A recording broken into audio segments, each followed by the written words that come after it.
नमस्कार, मैं हूं संजीव श्रीवास्तव। आप देख रहे हैं 4 पीएम न्यूज नेटवर्क। मित्रों, मुख्यमंत्री मोहन यादव फिर देर कर गए। जी हाँ, ये सवाल हम नहीं कर रहे, ये सवाल मध्य प्रदेश के राजनीतिक और प्रशासनिक गलियारों में हो रहा है।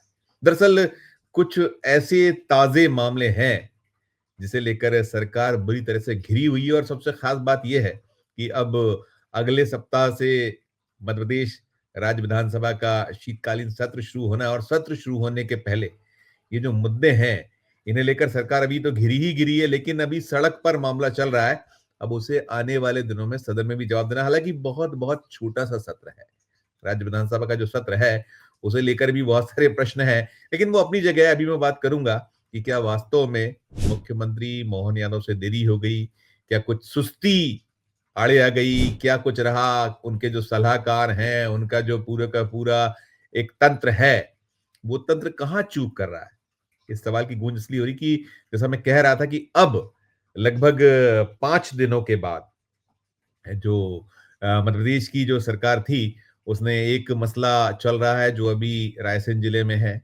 रायसेन में वहाँ एक 6 वर्ष की बच्ची के साथ में गंदा काम हुआ है, बुरा काम हुआ, और उसे लेकर लगातार आंदोलन प्रदर्शन चल रहे हैं। और जो सत्ता से जुड़े लोग हैं, उसमें वो लोग भी शामिल हैं, और पुलिस को कहीं लाठीचार्ज करना पड़ रहा है, कहीं बल प्रयोग करना पड़ रहा है। एक जो क्षेत्र है गोहरगंज जो रायसेन का, वहाँ कर्फ्यू जैसे हालात हैं, 5 जिलों की पुलिस तैनात है, और सरकार को जवाब देना मुश्किल हो रहा है। तो एक मसला वो है, और दूसरा मसला यहाँ एक जो आईएएस अफसर हैं, एक सीनियर आईएएस अधिकारी संतोष वर्मा, उन्होंने बीते रविवार को एक ऐसी टिप्पणी कर दी थी जिससे ब्राह्मण समाज सड़कों पर है, उबाल है, जमकर सरकार को घेरा जा रहा है, सरकार को कटघरे में खड़ा किया जा रहा है। और इसे लेकर जैसा मैंने कहा कि एक तरफ ब्राह्मण समुदाय है, तो दूसरी तरफ अनुसूचित जाति, अनुसूचित जनजाति जो समुदाय है वो खड़ा हुआ है। दरअसल जो एक अजाक संगठन है, जो ये अनुसूचित जाति, अनुसूचित जनजाति संगठन है, इसके हाल ही में अधिवेशन हुआ था, और अधिवेशन में जो संतोष वर्मा सीनियर आईएएस है, प्रमोटी आईएएस है, चुने गए। तो ये विवादास्पद आईएएस, इनपे कई सारे ब्लेम्स हैं। इन पे ब्लेम है कि इन्होंने जो प्रमोशन पाया, आईएएस पद पाया, उसमें कहीं इन्होंने फर्जीवाड़ा किया था। इन्होंने जो है दस्तखत तक कर डाले थे किसी जज के, और बहुत कुछ है, फिर जेल रह आए, अनेक अलग अलग तरह के आरोप है। हमने वो खबर आपको दिखाई है क्या कुछ है उसमें, जो शीशा लेदर है वो हो रही है। अब ये मसला रविवार को हुआ था, और जो बीती रात बुधवार देर शाम, बल्कि रात कह सकते हैं, तब इन्हें शो कॉज नोटिस इशू किया गया। और ये कहीं यही कहा जा रहा है कि क्या सरकार सुस्त है, मुख्यमंत्री उतने चुस्त नहीं है जैसा होना चाहिए, क्यों विलंब हो रहा है जब घटनाक्रम एक के बाद हो रहे हैं, एक के बाद एक हो रहे हैं। तो जो भी इसमें कटघरे में है, चाहे वो अधिकारी हों या और भी जो तंत्र है, तंत्र से जुड़े लोग हैं, उन पर एक्शन लेने में विलंब क्यों हो रहा है, ये चल रहा है। अभी एक और मामला है, वो सरकार की गले की हड्डी बना हुआ सीहोर जिला है।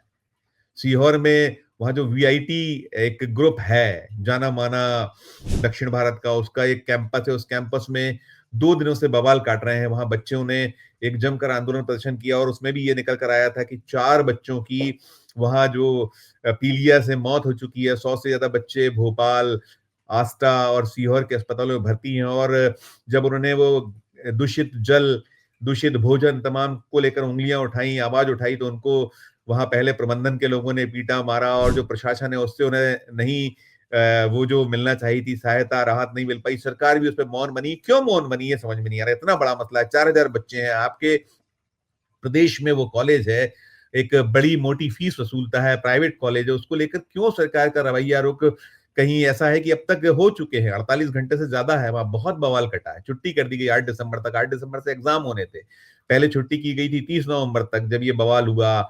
और ये भी आक्षेप आरोप है कि वहां जो प्रबंधन है उसके इशारे पर जो वहाँ सिक्योरिटी है, उन्होंने बच्चों को पीटा मारा, और बच्चों को खदेड़ दिया गया, बच्चों को बेचारों को छोड़ना पड़ा है, अपने घरों को लौटना पड़ा है। बहुत कुछ चल रहा है, और मतलब ये अकेले ऐसे नहीं, कई सारे घटनाक्रम है जिसको लेकर सरकार की चीचा लेदर हो रही है, सरकार जवाब नहीं दे पा रही है। ये जो संतोष वर्मा वाला मामला है, जिसे लेकर ब्राह्मण समुदाय सड़कों पर है, हमने जैसे मैंने कहा आपको खबर दिखाई हुई है, किस तरह की प्रतिक्रिया आई हुई है। सजाग का प्रतिक्रिया आई है, जो ये हिंदूवादी जो संगठन है, सनातन के प्रेमी हैं, झंडा बरदार हैं, संस्कृति बचाओ मंच की आपने सुना था, वो कितनी तल्ख टिप्पणियां कर रहे थे। संतोष कुमार वर्मा जो प्रमोट आईएएस अफसर हैं। अब ये 26 नवंबर को कहीं सरकार ने देर शाम एक ऑर्डर निकाला है, जो कार्मिक सामान्य प्रशासन विभाग है, उसके अपर सचिव कार्मिक हैं फरहीन खान के एक हस्ताक्षर से आदेश है। उसमें कहा गया है कि भई आपने जो अजाक्स का प्रांतीय अधिवेशन हुआ था 23 नवंबर को,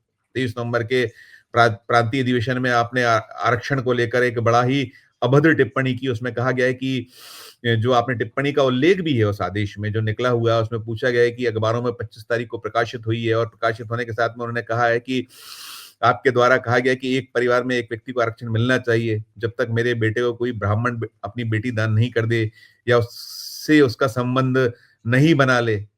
और ये टिप्पणी वास्तव में इसी को लेकर बवाल मचा हुआ है। 26 मिनट 27 मिनट का भाषण था और ये जो अफसर हैं संतोष वर्मा, इनका कहना था कि मेरे भाषण को तोड़ा मरोड़ा गया, लेकिन उसके वीडियोज वायरल हुए हैं। वीडियोज वायरल होने के साथ में सरकार ने खुद जो नोटिस में ये उल्लेखित किया है कि आपने ऐसा कहा, ये प्रथम दृष्टया जो सामाजिक समरसता को ठेस पहुंचाने और आपसी वैमनस्यता उत्पन्न करने वाला प्रयास प्रतीत होता है।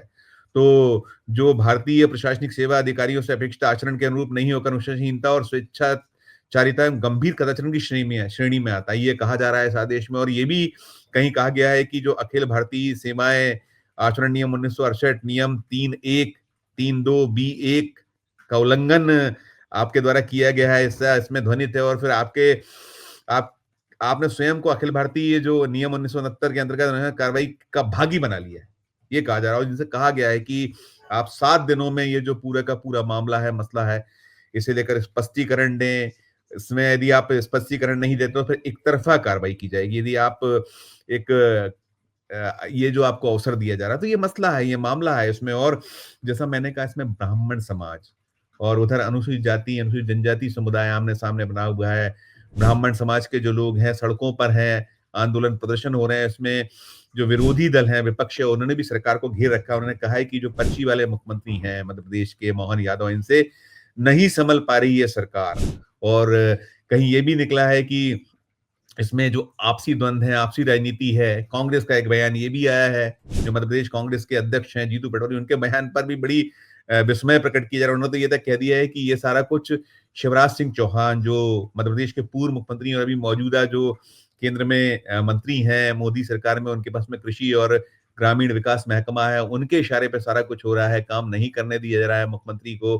कहीं इनके जो मातहत हैं वो काम नहीं करने दे रहे हैं, क्योंकि इनकी जो मोहन यादव कैबिनेट में भी हाल ही में खटपट हुई है, उससे जुड़े समाचार भी आए हुए हैं। हमने उस पे भी आपको सारा का सारा जो घटनाक्रम है दिखाया है, बताया है। तो कुल मिलाकर जो मध्य प्रदेश की सरकार है, मोहन यादव की अगुवाई वाली सरकार फंसी हुई है, उलझी हुई है। और एक के बाद एक ऐसे घटनाक्रम हो रहे हैं, चाहे वो लॉ एंड ऑर्डर की स्थिति हो, लॉ एंड ऑर्डर की स्थिति को लेकर बहुत सारे बवाल हैं, सवाल हैं। फिर उधर कहीं जमीन जायदाद के मामले हैं, आपने वो ध्यान दिया होगा कि कैसे उज्जैन में जो लैंड पुलिंग एक्ट को लेकर एक लगातार आंदोलन प्रदर्शन चलता रहा और उसको लेकर सड़कों पर थे किसान। और अभी बीते जो कुछ इस जो बीता है सप्ताह, ये जो जा रहा है सप्ताह, इसी सप्ताह में कहीं आश्वासन था सरकार का कि वो एक्ट वापस लिया जाएगा, लेकिन जब आदेश निकला तो कुछ और निकला था। उसके बाद दो टूक कह दिया गया था। जो किसान संघ है, राष्ट्रीय स्वयं सेवक संघ से जुड़ा, उसने कहा था कि हम जो है इसको किसी भी सूरत में बर्दाश्त नहीं करेंगे। और हमारा जो आंदोलन होना था, वो 18 तारीख से आंदोलन होना था उनका, वो जो सरकार के खिलाफ, तो उसको उन्होंने स्थगित कर दिया था कि हो गया है हमारा, ये जो मामला निपट गया है, सरकार मान गई। लेकिन फिर जब आदेश बाद में निकला तो वो गलत निकला, उल्टा निकला, ऐसा उनका आरोप था। तो हम फिर सड़कों पर उतरेंगे। अभी उन्होंने कह रखा है कि अभी शादी ब्याह का सीजन चल रहा है, तो सप्ताह भर ये शादी और ये सीजन पूरा खत्म हो जाए, उसके बाद फिर हम सड़कों में। तो कहीं ना कहीं जो मोहन यादव सरकार है, बेहद बेहद कठिनाइयों में, मुश्किलों में है। और ये जो सबसे बड़ा सवाल है, चाहे वो रायसेन में रेप का मामला हो, जो एक अबोध बच्ची के साथ, उसमें जिस तरीके से वहां बीते वो घटनाक्रम हुआ था, अगर उसको आप उठाइए, 21 नवंबर का घटनाक्रम था। 21 नवंबर से आज 27 नवंबर का दिन है, लगातार घटनाक्रम चल रहे हैं। और उसको हटाने में भी कहीं उनको वक्त लगा। वो जो 5 दिन बाद एसपी को वहां से हटाया गया रायसेन के, उनको पीएचक्यू में अटैच किया गया, तो विलंब हो रहा है, सुस्ती है, वो चुस्ती नहीं है सरकार में जो होना चाहिए। इस तरीके के ब्लेम से आरोप है, आक्षेप है। और कुल मिलाकर जो मध्य प्रदेश की सरकार है, मोहन यादव सरकार है, उसकी मुश्किलें निरंतर बढ़ी हुई हैं, बढ़ती जा रही हैं, बल्कि हम कह सकते हैं। और उनके अपने घर में जो खटपट है वो है, जो ये तमाम अलग अलग मोर्चों पे, चाहे वो कानून व्यवस्था की स्थिति हो, किसानों से जुड़े मसले हों, या और भी मुद्दे हों। और 2 साल पूरे होने वाले हैं, अगले जो आने वाला जो दिसंबर महीना है उसके पहले सप्ताह में वो 2 साल पूरे होने, तो 2 साल के जश्न जो है मनने की बजाय जो हम कह सकते हैं रंग में भंग के हालात, ये स्थिति है। आपकी अपनी क्या राय है, आपकी अपनी क्या टिप्पणी पूरे घटनाक्रम को सुनने के बाद, जितने भी ये घटनाक्रम चल रहे हैं आपको पल-पल की सूचनाएँ जो अपडेट हो रहे हैं वो दे रहे हैं। फिलहाल इस समाचार में इतना ही, आपकी अपनी राय प्रकट कीजिएगा और हमारी ये खबर अच्छी लगे, समाचार अच्छा लगे तो चैनल को लाइक कीजिएगा, सब्सक्राइब कीजिएगा, ज्वाइन का बटन दबाइएगा तो हमारी हौसला अफजाई होगी। प्यार और स्नेह में देखते रहिए 4 पीएम न्यूज़ नेटवर्क। धन्यवाद, नमस्कार।